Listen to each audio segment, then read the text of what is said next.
Most common causes of roof leaks. Welcome to our video on the most common causes of roof leaks. In this video, we'll take a closer look at the various factors that can lead to leaks in your roof, including issues with flashing, underlayment, and more. By understanding these common causes, you can take steps to prevent leaks from occurring and ensure the longevity and integrity of your roof. Flashing problems.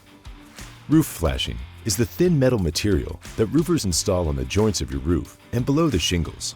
If exposed, it can look like a long run of sheet metal. If concealed, they'll have a rubberized coating on top. The purpose of roof flashing is to direct water away from the most crucial areas of your roof. They're often sealed by using tar, but over time, the sealant can corrode, exposing your flashing to rain and strong winds. Damaged flashing often features large cracks. Annual checks are necessary to ensure your roof flashing is still intact and to prevent any moisture from getting into your roofing system. Call Affordable Roofing Systems to evaluate your roof and solve any issues. Roof leaks can happen to anyone's home.